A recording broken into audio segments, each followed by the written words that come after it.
Assalamualaikum warahmatullahi wabarakatuh. Halo sobat, perkenalkan nama saya Surya Dharma dari program studi Pendidikan Pancasila dan Kewarganegaraan Fakultas Keguruan dan Ilmu Pendidikan Universitas Palangkaraya. Di sini saya akan menjelaskan tentang materi Kerajaan Islam di Sumatera Selatan. Ayo, mari menyaksikan. Wilayah Sumatera Selatan dikenal juga sebagai daerah Batanghari 9 karena di wilayah ini terdapat 9 sungai besar yang dapat dilayari sampai ke hulu, yaitu Sungai Musi, Ogan, Kemiring, Matang, Kelingi, Rawas, Batanghari, Leko, Banyu Asin, dan Lalan. Sungai-sungai besar ini merupakan urat nadi kehidupan masyarakat sejak masa lampau. Berdasarkan bukti-bukti arkeologis yang tersebar di daerah aliran sungai, Kabupaten Banyu Asin adalah salah satu kabupaten di Provinsi Sumatera Selatan. Rumus masalah. 1. Apa saja kerajaan Islam yang pernah berdiri di Sumatera Selatan? 2. Bagaimana proses Islamisasi berlangsung di wilayah ini?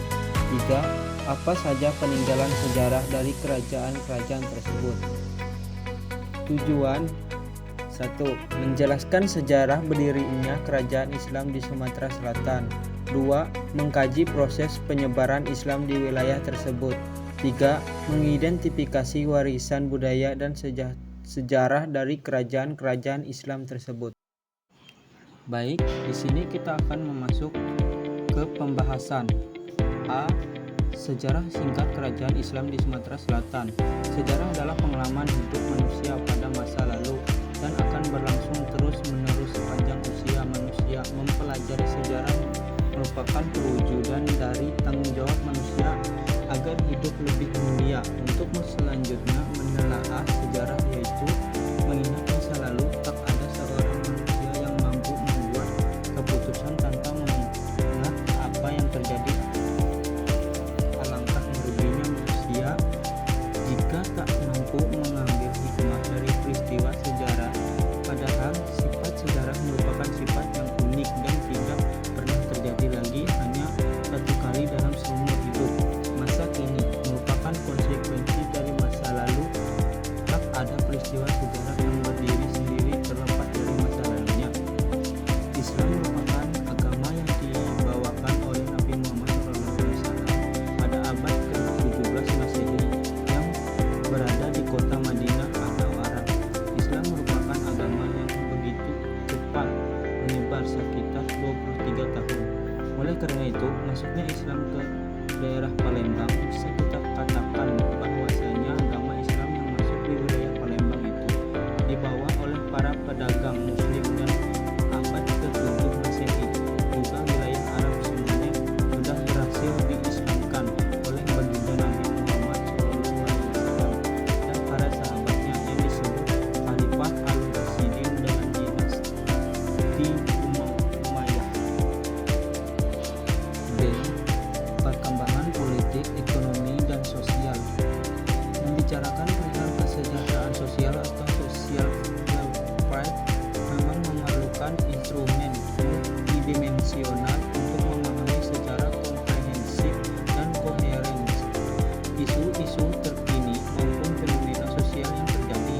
Dalam beberapa literatur yang menggambarkan kesejahteraan sosial, terlihat bagaimana sosial unrest menjadi sokongan utama dalam menjelaskan permasalahan maupun solusi dari tema sentral kesejahteraan sosial seperti kemiskinan, ketimpangan ekonomi, ketidakadilan, maupun kebijaksanaan publik. Akan tetapi, permasalahan dasar daripada fenomena sosial Indonesia adalah pandangan yang relatif antropologis ketimbang sosiologis.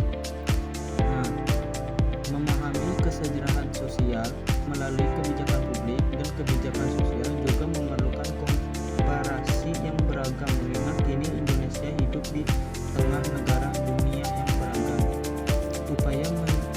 Upaya penelusuran akar kesejahteraan sosial secara global maupun lokal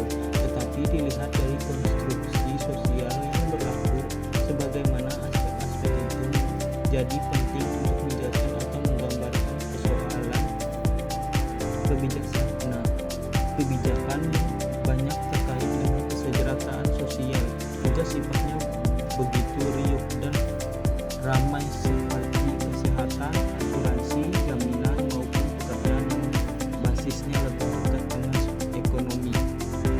C. Pengaruh Islam terhadap masyarakat Sumatera Selatan.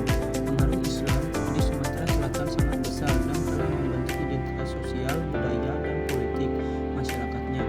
Islam masuk ke Sumatera Selatan melalui jalur perdagangan, politik, dan dakwah ulama, serta melalui perkawinan.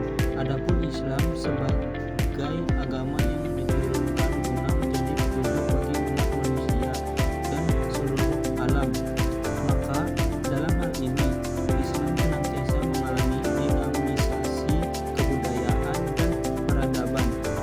Nah, di sini ada beberapa pengaruh Islam terhadap masyarakat Sumatera Selatan.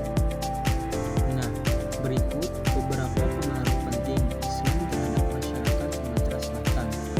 Seperti 1. Budaya dan adat istiadat. Seperti Islam sangat mempengaruhi adat istiadat masyarakat, termasuk dalam upacara pernikahan, kematian, dan kelahiran. Banyak tradisi lokal yang diislamkan, seperti penggunaan doa-doa Islam dalam berbagai upacara adat. Nah, pakaian tradisional pun disesuaikan dengan nilai-nilai kesopanan dalam Islam, seperti penggunaan jilbab bagi perempuan. Nah, 2. Bahasa dan sastra. Seperti bahasa Melayu Palembang banyak dipengaruhi oleh istilah-istilah Arab dan Islam. Nah, sastra Islam berkembang melalui syair, hikayat, dan tulisan